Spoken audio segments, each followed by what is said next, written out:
Hello everyone, good evening to all of you. इस video में हम लोग क्लास 12 सीबीएसई का जो सैम्पल पेपर आया है, मॉडल पेपर आया है, उसका सेक्शन बी का डिस्कशन हम लोग करेंगे। ऑब्जेक्टिव का डिस्कशन का एक वीडियो आपको दिया गया है। ऐसा उम्मीद करते हैं कि वो ऑब्जेक्टिव का डिस्कशन आपने अगर देखा होगा तो आपको बिल्कुल कॉन्सेप्चुअली उसको आंसर कर पाए होंगे या समझ पाए होंगे। तो आज हम लोग सेक्शन बी पे बात करते हैं। सेक्शन बी में देखिए जो मार्किंग ऑफ स्कीम है वो 2 मार्क्स है। मतलब सेक्शन ए में ऑब्जेक्टिव पेपर आएगा जिसमें 1 नंबर का सवाल होगा और सेक्शन बी में 2 मार्क्स का सवाल होगा। तो चलिए हम लोग क्वेश्चन पे आप बात कर लेते हैं। देखिए क्वेश्चन क्या कह रहा है, electromagnetic waves with wavelength lambda 1 is suitable for radar system used in aircraft navigation. Aircraft navigation में जो रडार सिस्टम का यूज करते हैं हम लोग, उसमें हम जिस वेव का यूज कर रहे हैं उसका जो वेवलेंथ है, वेव का वेवलेंथ वो लैम्डा 1 दिया गया है। ठीक है, तो आपने ऐसा पढ़ा होगा या नहीं पढ़ा होगा तो आप सुन लीजिए कि जो रडार सिस्टम है, इस रडार सिस्टम में हम लोग माइक्रोवेव का यूज करते हैं। ठीक है, रडार सिस्टम में किसका यूज करते हैं? माइक्रोवेव का यूज करते हैं, जिसका wavelength X ray, gamma ray, visual, ultraviolet, infrared के कंपेयर में इसका वेवलेंथ लॉन्ग होता है। सबसे ज्यादा वेवलेंथ किसका होता है? उसको हम लोग बोलते हैं रेडियो वेव। क्या बोलते हैं उसको? Radio wave. ये सब इलेक्ट्रोमैग्नेटिक ही है। जो भी नाम हम बोल रहे हैं, गामा से शुरू करना है। Gamma, X ray, ultraviolet, visible, infrared, microwave और रेडियो वेव, ये सब इलेक्ट्रोमैग्नेटिक स्पेक्ट्रम का ही पार्ट है। मतलब जितना भी नाम बोला गया वो सब लाइट का ही पार्ट है। तो बोला कि जो लैम्डा 1 है वो सुटेबल है रडार सिस्टम के लिए। इसका मतलब लैम्डा 1 किसका वेवलेंथ होगा? तो माइक्रोवेव का होगा। ठीक है, रडार के लिए हम किसका यूज करते हैं? माइक्रोवेव का। सेकंड में क्या लिखा हुआ? Lambda 2 is used to kill germs in water purifiers. Water purifiers आज के टाइम में हर घर में लगा हुआ है। क्या आपने इसके बारे में कुछ सुना है कि वाटर प्यूरिफायर में हम किस रे का यूज करते हैं जर्म्स को मारने के लिए? तो इसमें हम लोग यूज करते हैं अल्ट्रावायलेट, यूवी रेज। किसका यूज करते हैं? यूवी रेज, अल्ट्रावायलेट रेज का यूज करते हैं। उसके बाद लैम्डा 3 को क्या लिखा गया? Lambda 3 is used to improve visibility in runways during fog and mist condition. मतलब जहां पे कुहासा वाला एरिया है वहां पे रास्ता का विजिबिलिटी का क्लियर करने के लिए रनवे लिखा हुआ है। मतलब वहां पे अगर प्लेन क्या कर रहा है, लैंड कर रहा है, वहां पे विजिबिलिटी क्लियर होगा तो उसके लिए किसका यूज करते हैं? तो इसके लिए हम लोग यूज करते हैं इंफ्रारेड का। किसका यूज करते हैं? इंफ्रारेड का। ठीक है, ये 3 तो इसमें डाटा आपको दिया गया कि लैम्डा 1 इसके लिए, लैम्डा 2 इसके लिए, लैम्डा 3 इसके लिए। इसके लिए हिसाब से हम नाम को समझ पाए कि रडार सिस्टम में माइक्रोवेव का यूज करेंगे, जर्म्स को मारने के लिए अल्ट्रावायलेट का यूज करेंगे, यूवी रेज का यूज करेंगे, और विजिबिलिटी को इंक्रीज करना है, फॉग अगर है उस समय तो हम उसका किसका यूज करेंगे? इंफ्रारेड का। ठीक है, इसके बाद क्या बोलता है? Identify and name the part of the electromagnetic spectrum. क्या बता रहे? जितना भी सब नाम बोला जा रहा है सब इलेक्ट्रोमैग्नेटिक स्पेक्ट्रम का पार्ट है। तो आपसे बोला गया कि आइडेंटिफाई कीजिए, मतलब पहचानिए और उसका नाम दीजिए। Name the part of the electromagnetic spectrum to which these radiations belong. मतलब इलेक्ट्रोमैग्नेटिक रेडिएशन के किस पार्ट से इसका लेना देना है, इसका नाम पूछा गया। तो नाम तो आपको लिख दिए कि जो लैम्डा 1 होगा माइक्रोवेव होगा, लैम्डा 2 होगा अल्ट्रावायलेट होगा, और ये तीसरा में जो लैम्डा 3 है वो इंफ्रारेड होगा। अब क्या पूछता है आगे? Also arrange these wavelengths in ascending order for their magnitude. ठीक है, जितना भी यहां पे लैम्डा 1, लैम्डा 2, लैम्डा 3 दिया गया है, इसको बोला कि असेंडिंग ऑर्डर में आप उसको अरेंज कीजिए। तो बता असेंडिंग ऑर्डर का मतलब क्या है? बढ़ते क्रम। ठीक है, सबसे पहले छोटा, उसके बाद बड़ा और लास्ट में सबसे बड़ा। 3 गो है तो सबसे पहले सबसे छोटा आएगा। तो आप बताइए वेवलेंथ सबसे कम किसका है? सबसे कम वेवलेंथ किसका है? सबसे ज्यादा वेवलेंथ है किसका? माइक्रोवेव का। सबसे ज्यादा किसका है? माइक्रोवेव का। तो सबसे ज्यादा है माइक्रोवेव का। इससे भी ज्यादा किसका होता है? रेडियो वेव का। रेडियो वेव का वेवलेंथ सबसे ज्यादा, इसका होता है ऑर्डर 10 टू द पावर 8 का, ठीक है, 10 टू द पावर 8 मीटर का। देखिए अगर यहां पे एक लाइन हम ड्रॉ करें तो देखिए यहां पे है गामा रेज, यहां पे है एक्स रेज, यहां पे है अल्ट्रावायलेट, इसके बाद है विजिबल, इसके बाद है इंफ्रारेड, इसके बाद है माइक्रोवेव और लास्ट में आता है रेडियो वेव। ये इसका ऑर्डर है। ये जो ऑर्डर लिखा गया है, अगर आप इस डायरेक्शन में आइएगा, इस डायरेक्शन में, तो इस डायरेक्शन में जाइएगा तो वेवलेंथ डिक्रीज करेगा और इस डायरेक्शन में जाइएगा तो वेवलेंथ बढ़ेगा। तो लैम्डा का ही ऑर्डर पूछा है वेवलेंथ का, तो इस तरफ से देखते चलिए। देखिए माइक्रोवेव आया था ना, रेडियो तो आया नहीं था। सबसे ज्यादा वेवलेंथ किसका है? माइक्रोवेव का। इधर आएंगे वेवलेंथ घटेगा, इधर जाएंगे वेवलेंथ बढ़ेगा, तो माइक्रोवेव का वेवलेंथ सबसे ज्यादा। उसके बाद किसका आएगा? इंफ्रारेड का। तो इंफ्रारेड है ना, कौन है? लैम्डा 3। तो इंफ्रारेड, उसके बाद कौन है? अल्ट्रावायलेट। तो अल्ट्रावायलेट का इससे भी कम है, यानी कि सबसे कम वेवलेंथ किसका होगा? अल्ट्रावायलेट, मतलब लैम्डा 2 का सबसे कम। उसके बाद किसका होगा? लैम्डा 3 का। और सबसे ज्यादा किसका होगा? लैम्डा 1 का। तो ये आपने समझा होगा, कुछ है नहीं इसमें, बेसिक नॉलेज पे सवाल है कि इलेक्ट्रोमैग्नेटिक स्पेक्ट्रम में किसका वेवलेंथ ज्यादा है, किसका वेवलेंथ कम है, उसका नाम बताना है, उसको अरेंज करना है। तो जैसा आपको दिख रहा है उसके हिसाब से अरेंज कर दिया गया है, ठीक है। नेक्स्ट क्वेश्चन पे आते हैं। देखिए नेक्स्ट क्वेश्चन क्या है, 20 नंबर क्वेश्चन। 20 नंबर क्वेश्चन क्या कर रहा है? A uniform magnetic field gets modified as shown in figure when two specimens A and B are placed in it.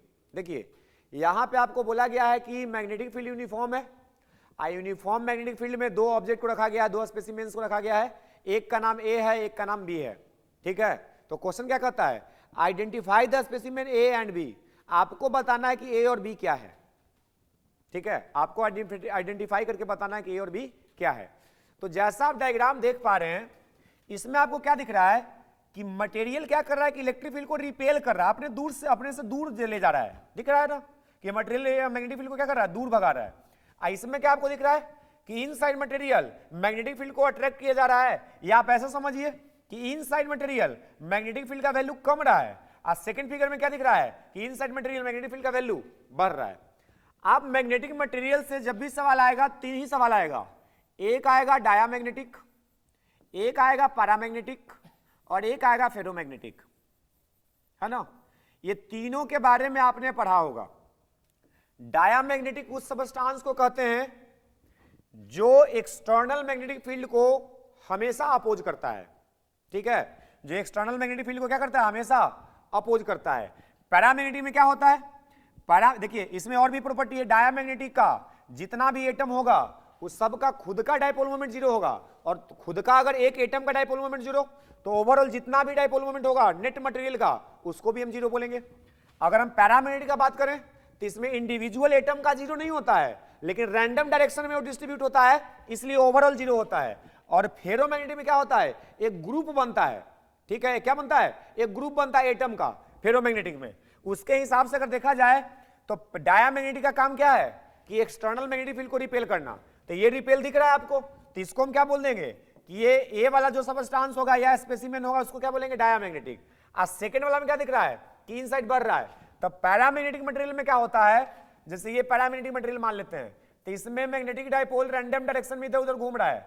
अगर एक्सटर्नल मैग्नेटिक फील्ड को दे देंगे तो ये सब मैग्नेटिक फील्ड के डायरेक्शन में अलाइन हो जाएगा, तो inside the material magnetic field का वैल्यू इंक्रीज हो जाएगा। तो इसको इसमें इंक्रीज दिख रहा है, तो इसको हम क्या बोल देंगे कि ये पैरामैग्नेटिक है, ठीक है।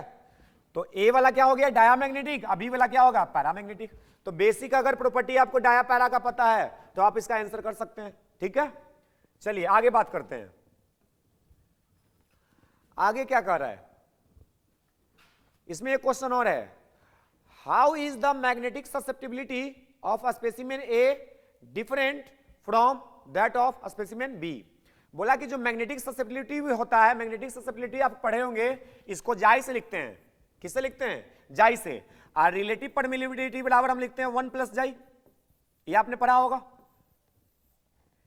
अगर आपने मैग्नेटिक मटेरियल के बारे में पढ़ा होगा तो मैग्नेटिक ससेप्टिबिलिटी के बारे में पढ़ा होगा, परमिएबिलिटी के बारे में पढ़ा होगा। ठीक है, इसमें आपको क्या समझना है कि जो पैरामैग्नेटिक होता है, जो पैरामैग्नेटिक होता है, इसमें जो जाई होता है ये पॉजिटिव होता है। ठीक है, और जो डायामैग्नेटिक होता है इसमें जो जाई होता है वो नेगेटिव होता है। ठीक है, इसलिए हम इसको बोलते हैं कि पैरामैग्नेटिक के लिए जो रिलेटिव परमिबिलिटी का वैल्यू होता है वो ग्रेटर देन 1 होता है, और इसमें नेगेटिव होता है, इसलिए बोलते हैं डाया के लिए लेस देन 1 होता है। तो हम इसको क्या बोल सकते हैं कि ए का जो होगा, ए क्या था, ए था डायामैग्नेटिक, हाँ ए था डायामैग्नेटिक, तो डायामैग्नेटिक का नेगेटिव होगा, और बी क्या है पैरामैग्नेटिक, तो पैरामैग्नेटिक का क्या होगा पॉजिटिव होगा। क्लियर है? तो ये ससेप्टिबिलिटी पे बात किया। चलिए नेक्स्ट क्वेश्चन को आप देखिएगा क्या लिखा हुआ है, एक बार रीड कीजिए।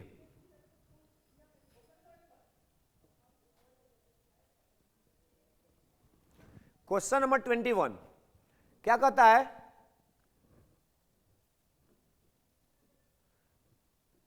What is the nuclear radius of Fe125 if that of aluminium 27 is 3.6 Fermi. ये तो सिंपल सा क्वेश्चन हो गया, न्यूक्लियर रेडियस बस पूछा है। तो बताइए न्यूक्लियर जो चैप्टर हम लोग पढ़े थे उसमें एक फॉर्मूला आपको बताया था न्यूक्लियर साइड रेडियस का, R = R0 A⁻1/3, जहां पे R0 का वैल्यू कितना होता था 1.2 फर्मी, या जिसको बोल सकते हैं 1.2 × 10⁻⁻15 मीटर, और गुना में कितना हो जाएगा। तो बताइए Fe का पूछा है, मास नंबर कितना 125, 125 का क्यूब रूट कितना हो जाएगा 5, तो कितना आ जा रहा है 1.2 × 5 6 × 10⁻⁻15 मीटर, या इसी को क्या बोल सकते हैं 6 फर्मी। तो ये भी तो आसान सवाल है। ठीक है, नेक्स्ट क्वेश्चन पे देख लीजिए, इसमें एक और करके क्वेश्चन दिया गया है, इसको भी देख लीजिए। The short wavelength limit for the Lyman series, hydrogen spectrum में आपको 6 सीरीज पढ़ाया गया, लाइमन, बामर, पर्सन, ब्रैकेट, पीफंड, हम्फ्री। ठीक है, तो यहां पे लाइमन सीरीज से सवाल है, क्या कहता है the short wavelength limit for the Lyman series of the hydrogen spectrum is 913.4 angstrom, calculate the short wavelength limit for the बामर series. बोला कि लाइमन सीरीज में जो शॉर्ट वेवलेंथ लिमिट है, मतलब जो मिनिमम वेवलेंथ है वो कितना है 913.4 एंगस्ट्रॉम। तो बोला कि बताइए यही वाला मिनिमम वेवलेंथ किसके लिए, बामर सीरीज के लिए कितना होगा। तो आप चेक कीजिए, सबसे पहले इसको समझिए। आप हाइड्रोजन स्पेक्ट्रम पढ़े हैं, हाइड्रोजन स्पेक्ट्रम पढ़े हैं, यहां पे थोड़ा जगह खाली है, यहीं पे हम डील कर देते हैं। देखिए ये n = 1 है, ये n = 2 है, ये n = 3 है, और ऊपर जाएंगे तो मान लीजिए कि n = इनफाइनाइट है। ठीक है, यहां पे एनर्जी -13.6 होता है, यहां पे -3.4 होता है, यहां पे -1.51 होता है, और यहां पे -0.85 इलेक्ट्रॉन वोल्ट होता है ना। अब बताइए मिनिमम एनर्जी नहीं, मिनिमम वेवलेंथ बोला था, तब मिनिमम वेवलेंथ कब पॉसिबल है। एनर्जी का फॉर्मूला क्या होता है, E बराबर होता है hc/λ, मतलब एनर्जी अगर मैक्सिमम है तब वेवलेंथ मिनिमम होगा। अब बताइए किस ट्रांजिशन के लिए एनर्जी का वैल्यू मैक्सिमम होगा, उसी का वेवलेंथ मिनिमम होगा। तो बताइए इनफाइनाइट का, ये इनफाइनाइट का नहीं, चौथा का है, ये -0.854 का होता है, इनफाइनाइट का कितना होता है 0 होता है, इनफाइनाइट का 0 होता है। तो अगर इलेक्ट्रॉन का ट्रांजिशन n = इनफाइनाइट से 1 में हो तो एनर्जी का डिफरेंस सबसे ज्यादा होगा। 0 में से इतना घटाइए, एनर्जी कैसे निकालते हैं, जो ऊपर वाला एनर्जी का लेवल उसमें से लोअर वाला को घटाते हैं, तो 0 - -13.6 + 13.6 हो रहा है। तो अगर हम बोलें कि n = इनफाइनाइट से n = 1 ट्रांजिशन के लिए हम बात करते हैं, तो एनर्जी का वैल्यू क्या होगा 12431, फॉर्मूला आपको पता है, अपॉन लैम्डा, यही लैम्डा तो चाहिए, तो लैम्डा हमको चाहिए, तो हम एनर्जी को नीचे ले आते हैं, तो 12431 डिवाइडेड बाई एनर्जी, एनर्जी कितना तो 13.6, आप 13.6 से डिवाइड करके देखिए, ये लाइमन सीरीज का मिनिमम वेवलेंथ होगा जो आपको क्वेश्चन में गिवन था।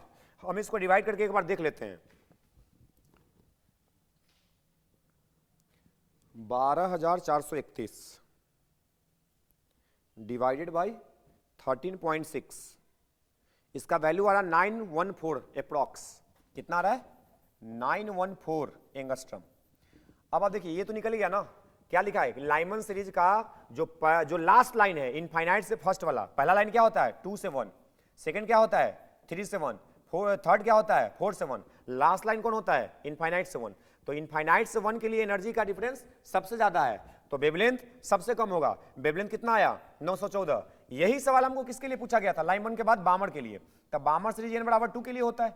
अब यहां पे अगर देखें कि एनर्जी का जो गैप है वो मैक्सिमम कब है, तो एनर्जी का गैप मैक्सिमम इसके लिए ही होगा इनफाइनाइट से 2 के लिए, क्योंकि सेकंड का कितना एनर्जी -3.4, जीरो में से इतना घटाएंगे तो प्लस हो जाएगा। इसके ऊपर किसी का भी डिफरेंस आप लेके देख लीजिए, ये एनर्जी से कम ही आएगा, ठीक है।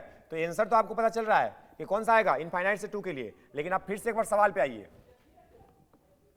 देखिए क्या लिखा हुआ था, देखिए 913.4 था, हम लोग का कितना आया था 914, तो लगभग ये सही डाटा है।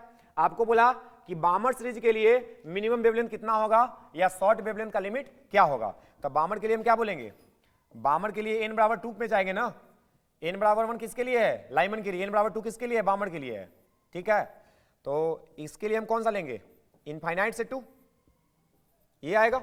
इनफाइनाइट से 2 में डिफरेंस कितना होगा 3.4 का, तो लैम्डा मिनिमम डायरेक्ट हम लिख सकते हैं कि लैम्डा जो मिनिमम होगा या मिनिमम लिमिट होगा, आप एग्जाम में इसको लिख सकते हैं कि इनफाइनाइट से 2 ट्रांजिशन के लिए इसका एनर्जी का जो डिफरेंस है वो मैक्सिमम है, इसलिए वेवलेंथ मिनिमम होगा। और फॉर्मूला क्या है 12431 डिवाइडेड बाय एनर्जी कितना होगा 3.4, इसको डिवाइड करके जो आएगा वही आंसर हो जाएगा, ठीक है। तो एकदम बेसिक स्टैंडर्ड पे बेसिक कॉन्सेप्ट पे सवाल दिया गया है। देखिए हम मॉडल सेट आपको इसलिए करा रहे हैं ताकि जो भी बच्चे हमसे पढ़े हैं ऑफलाइन उनके लिए भी, या जो हम लोग को ऑनलाइन फॉलो करते हैं, वो कम से कम इसको देख के एक बेसिक अंडरस्टैंडिंग का लेवल बनाइए कि क्वेश्चन भारी नहीं होता है, क्वेश्चन थोड़ा बेसिक लेवल का ही होता है, लेकिन बिहार बोर्ड से थोड़ा अलग कैटेगरी का होता है, थोड़ा सा बिहार बोर्ड से हम बोलेंगे कि लेवल थोड़ा ऊपर होता है। देखिए नेक्स्ट क्वेश्चन पे आते हैं 22 क्वेश्चन क्या कहता है, a biconvex lens made of a transparent material of refractive index 1.25, एक बाइकॉन्वेक्स लेंस है जिसका रिफ्रैक्टिव इंडेक्स गिवन है, इज इमर्ज्ड इन वाटर, उसको पानी में डुबा दिया गया, ऑफ रिफ्रैक्टिव इंडेक्स 1.33, वाटर का 1.33 होता है, will the lens behaves as a converging और diverging lens, justify your answer. कितना आसान सवाल है, लेंस मेकर फॉर्मूला कौन नहीं पढ़ के जाता है। देखिए इसको चेक करना है, आप सीधा सीधा किस पे आइए, इसका आंसर तो आप डायरेक्टली निकाल सकते हैं, आपको बताया गया है कैसे।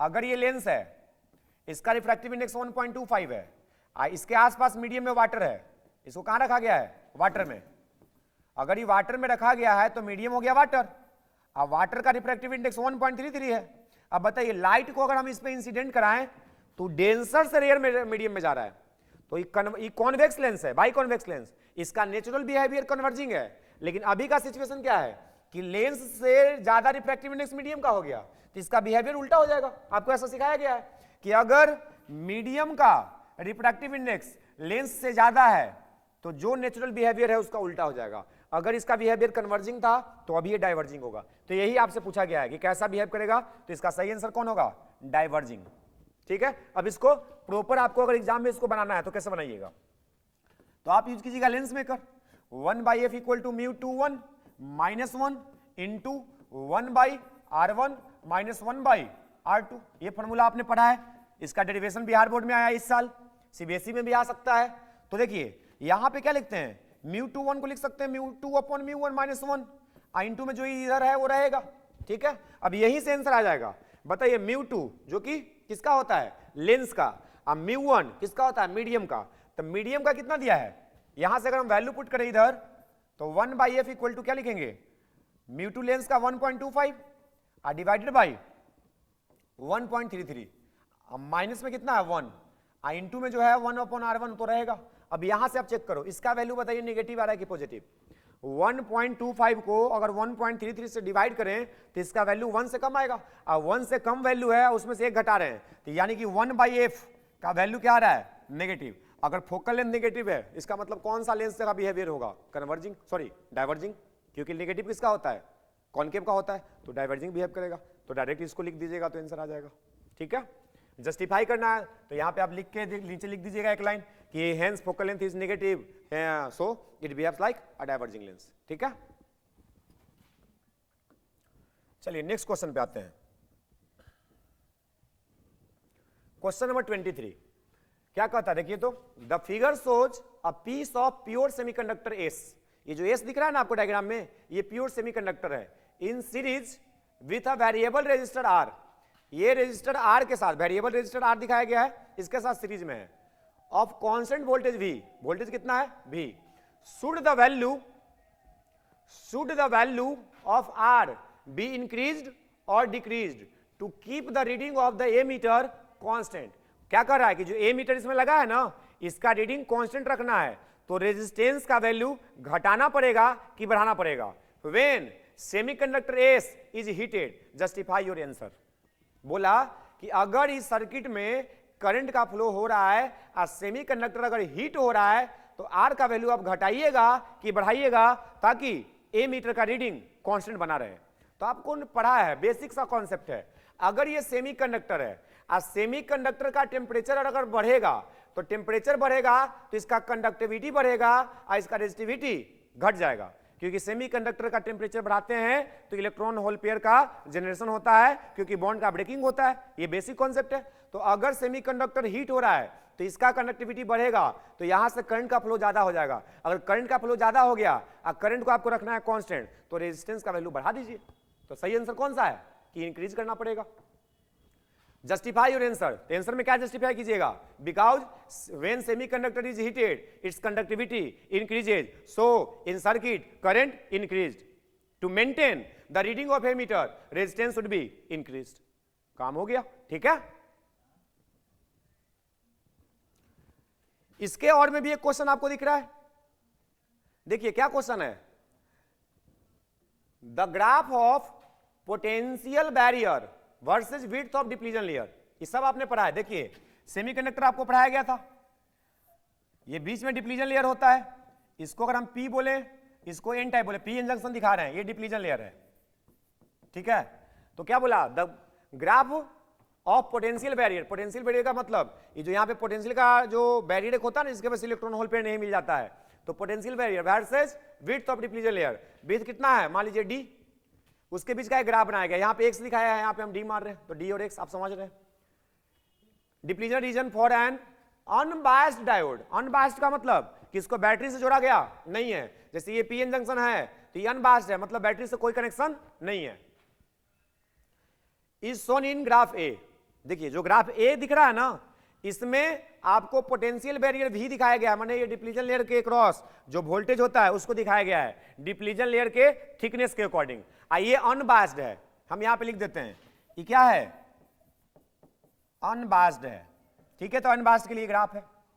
आगे देखिए, in comparison to A graphs B and C are obtained after biasing the diode in different ways, identify the type of biasing in B and C and justify your answer।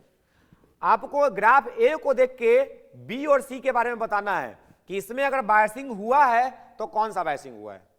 ठीक है, तब बायसिंग दो प्रकार का नाम पढ़े हैं हम लोग, एक फॉरवर्ड बायसिंग और एक रिवर्स बायसिंग। फॉरवर्ड बायसिंग में, फॉरवर्ड बायसिंग आपको याद हो तो ठीक है, नहीं तो यहां पे देखिए, अगर हम बोलें कि ये पीएन जंक्शन है, इसको अगर हम बैटरी के हाई पोटेंशियल से जोड़ दें, P पॉजिटिव से जुड़ा है तो फॉरवर्ड, अगर P नेगेटिव से जुड़ा है तो रिवर्स। तो बताइए अगर हम ऐसा कनेक्शन देते हैं फॉरवर्ड बायस, तो इसमें बताइए एक्सटर्नल इलेक्ट्रिक फील्ड इधर जाएगा, इंटरनल इलेक्ट्रिक फील्ड इधर जाएगा, तो बताइए एक्सटर्नल इलेक्ट्रिक फील्ड इंटरनल को क्या करता है, डोमिनेट करता है, तो ये जो पोटेंशियल बैरियर है वो रहेगा कि खत्म हो जाएगा, खत्म हो जाएगा। इसका मतलब कि अगर हम फॉरवर्ड बायस में जोड़ेंगे तो पोटेंशियल का बैरियर घट जाएगा। अब दो ग्राफ है आपके पास बी और सी, बताइए पोटेंशियल का बैरियर घटा हुआ कहां दिख रहा है, सी में, तो इसको क्या बोल देंगे कि फॉरवर्ड बायस है। इसमें क्या दिख रहा है कि ए के कंपेयर में बढ़ गया है, इसका मतलब क्या है कि रिवर्स बायस्ड है, काम खत्म है। ठीक है, इसका रीजन आपको जस्टिफाई आंसर करना है, तो आप क्या लिख दीजिएगा कि फॉरवर्ड बायस में एक्सटर्नल इलेक्ट्रिक फील्ड इंटरनल को डोमिनेट करता है, इसलिए पोटेंशियल का बैरियर डिक्रीज कर जाता है, और रिवर्स बायस में उल्टा ना होगा, एक्सटर्नल इधर आएगा तो एक्सटर्नल इंटरनल को सपोर्ट करता है, इसलिए पोटेंशियल का बैरियर बढ़ा देता है, जिसके वजह से फर्दर इलेक्ट्रॉन होल पेयर फिर से मिल नहीं पाते हैं, उसका डिफ्यूजन नहीं हो पाता है। आप कॉपी में देखिए, आपको सब कुछ पढ़ा मिलेगा, ठीक है। आपके पास अगर कॉपी नहीं है, आप हम लोग का वीडियो देख रहे हैं तो पीछे भी सेमीकंडक्टर का वीडियो डाला गया है, आप उसको देख के इसको कंप्लीट कर पाएंगे, ठीक है। तो ये भी कुछ सवाल में मतलब दम नहीं है, अगर आप एक स्टैंडर्ड अंडरस्टैंडिंग लेवल को बढ़ा के अगर आप 11th-12th में पढ़ाई किए हैं तो ये सब सवाल एकदम चुटकी बजाते आप सॉल्व कर पाएंगे, ठीक है। तो वह बेहद ही आसान सवाल आपको दिख रहा है। चलिए नेक्स्ट क्वेश्चन पे आते हैं। देखिए अगला क्वेश्चन क्या है, a narrow slit is illuminated. A narrow slit, slit आपको समझ में आ रहा है, स्लिट का मतलब होल, छोटा सा होल है। A narrow slit is illuminated by a parallel beam of monochromatic light of wavelength lambda equal to 6000 angstrom and the angular width of the central maxima in the resulting diffraction pattern is measured। देखिए आपको एक slit दिया गया है, बहुत ही small है, जो उससे लाइट आ रहा है उसका वेवलेंथ लैम्डा दे दिया है, और जो सेंटर पे सेंट्रल मैक्सिमम बन रहा है उसका जो एंगुलर साइज है, क्या बोला है, एंगुलर विड्थ, उसका कितना मेजर किया गया, मेजर किया गया, ये नहीं है कितना मेजर किया, बस मेजर किया गया है। तो एंगुलर विड्थ को हम लिखते हैं ओमेगा से, इसका फॉर्मूला होता है 2 लैम्डा अपॉन डी, ठीक है। तो ये इसका एंगुलर विड्थ है। When the slit is next illuminated by light of wavelength lambda dash. अब अगला बार क्या किया कि पिछला बार लैम्डा से क्या था, इस बार लैम्डा डैश से कर दिया। The angular width decreases bye 30%, calculate the value of the wavelength lambda. देखिए फर्स्ट बार क्या किया था कि वेवलेंथ लैम्डा लाया था जिसका वैल्यू 6000 एंगस्ट्रॉम दिया था, अब कितना लाया लैम्डा डैश, अब इसका जो एंगुलर विड्थ है वो कितना परसेंट घट गया, 30%। तो बोला गया कि जो सेकेंड बार जो लैम्डा लाया गया था, यूज किया गया था, इसका वैल्यू कितना होगा। तो आप क्या कर लो, आप करो इनिशियल पोजीशन में ओमेगा मान लो, कितना था 2 लैम्डा अपॉन डी, और जब लैम्डा डैश है तो इसको ओमेगा डैश मान लो, तो कितना हो जाएगा 2 लैम्डा डैश अपॉन डी, ठीक है। आप दोनों को कंपेयर कर लो, तो omega upon omega dash is equal to 2 lambda upon D, into में क्या हो जाएगा D upon 2 lambda dash, D D cancel, 2 2 cancel, ठीक है, सही है। अब बताइए अगर हम पहले बार बोले कि जो एंगुलर विड्थ था वो 1 था, पहले हम बोले कि 1 था, तो 30% घटा देंगे तो कितना हो जाएगा 0.7, कितना बचेगा 0.7। अब बताइए यहां पे क्या बचा, लैम्डा अपॉन लैम्डा डैश, तो इक्वल टू में लिख देते हैं लैम्डा अपॉन लैम्डा डैश। आपको क्या चाहिए लैम्डा डैश, तो लैम्डा डैश इक्वल टू क्या हो जाएगा 0.7 इंटू लैम्डा, और लैम्डा कितना दिया 6000, तो 0.7 इंटू 6000 एंगस्ट्रम गुना कर लीजिए, कितना आ जाएगा 7 × 42, यानी कि 4200, 3 0 तो 1 0 के बाद समझ लो 4200 एंगस्ट्रम, ठीक है। ये डिफ्रैक्शन का एंगुलर सेंट्रल मैक्सिमा का एंगुलर विड्थ का ही फॉर्मूला होता है। अगर ये आपको पता नहीं है तो ये आप कम से कम नोट कर लीजिएगा, ठीक है, कि डिफ्रैक्शन में एंगुलर विड्थ कितना होता है 2 लैम्डा अपॉन डी होता है, ठीक है। तो ये भी मुश्किल सवाल नहीं है, फॉर्मूला पुटिंग है। नेक्स्ट क्वेश्चन देखिए क्या कहता है,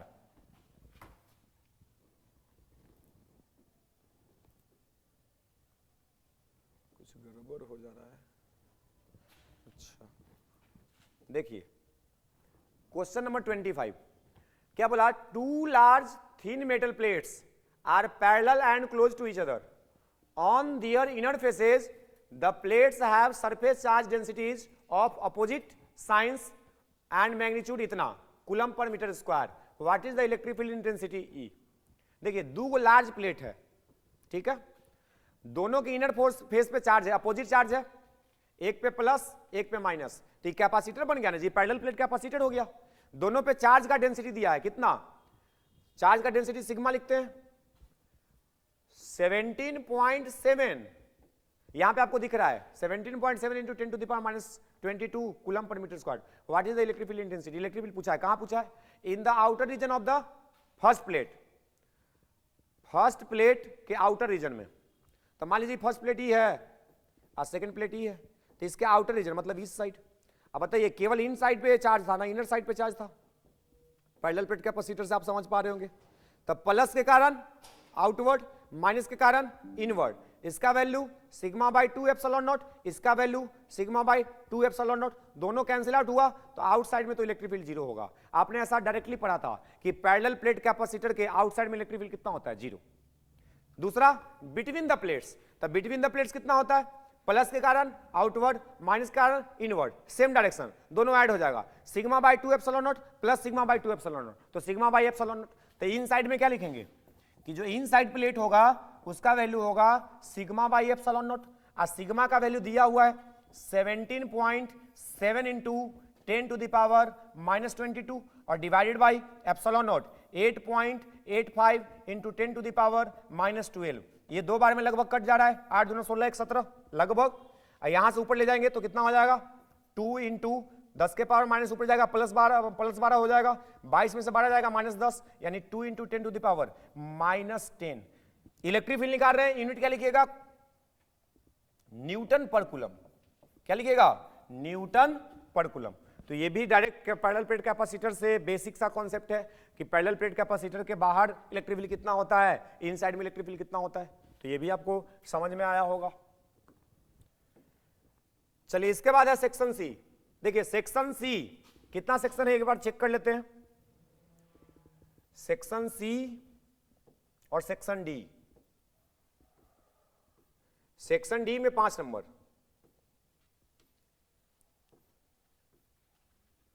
इसके बाद खत्म है। इसके बाद एक केस स्टडी का है, सेक्शन डी में ही है।